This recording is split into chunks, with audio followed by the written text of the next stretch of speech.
सुबह हम जैसे ही चाय पीने के लिए नीचे उतरते तो मुझे हमारी बैच का एक लड़का दिखाई देता है जो डॉक्टर बनने के लिए आया था पर यहाँ आके मरीज बन गया है। देन पता चलता है शिवम तो फ़ोन का कीड़ा है जिससे फ़ोन छूटता ही नहीं है, तो उसको इग्नोर करके हम कॉलेज के रास्ते पे बढ़ गए क्योंकि जाना तो है ही ना चाहते हुए भी।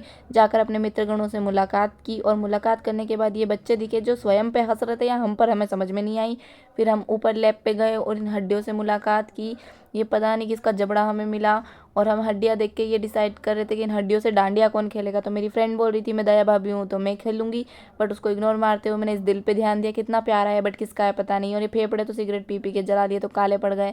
ये दिल चुराने की कोशिश करती हूँ पर ये दिल बोलता है मैं नहीं आऊँगा तुम्हारे साथ। और ये जयराम अपनी किस्मत झाँकने की कोशिश कर रहा होता है बट इनको दूर दूर तक कुछ खुशी की खबर मिलती नहीं है।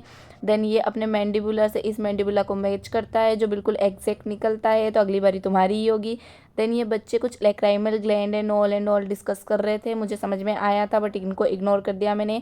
और फिर ये मैं ब्रेन सेट करने लग गई क्योंकि सर ने कहा था कि ब्रेन सेट कर देना। फिर इस चीज़ से मुझे एक चीज़ तो समझ में आई कि किसी भी तरीके से बट मैं ब्रेन तो सेट कर सकती हूँ सबका। देन मैंने इन अपने नोट्स से इन हड्डियों को मैच किया कि ये एग्जैक्ट सेम है या नहीं। एग्जैक्ट तो नहीं बट हाँ कुछ कुछ जो समझ में आया वो ठीक ही था। देन ये देखा अपने दोस्त से मिले और हमारे सर कुछ एक्सप्लेन कर रहे थे, तो उनके एक्सप्लेन करने के बाद मैंने भी एक्सप्लेन करने का ट्राई किया। तो बिल्कुल मुझे समझ में आया था एंड मैंने अच्छे से एक्सप्लेन भी किया खुद को क्योंकि बच्चों तो मेरे से एक्सप्लेन करवाते नहीं, उन्हें मेरी भाषा ही समझ में नहीं आती भाई। उसके बाद ये इन डॉक्टरों ने मरीज बन बन कर एक दूसरे की जान लेने की कोशिश की। उसके बाद हम निकल गए घर के लिए और घर जाने के बाद मैंने ये अटेंडेंस रजिस्टर तैयार किया अपनी जिम्मेदारी का प्रदर्शन करते हुए।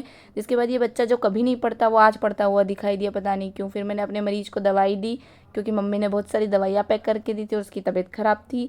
और फिर ये जो अपनी क्रिसमस पार्टी के लिए ड्रेस लेके आई थी उसने दिखाई, मैंने देखी, कॉम्प्लीमेंट किया और फिर हम सो गए। मिलते हैं नेक्स्ट व्लॉग में, टाटा।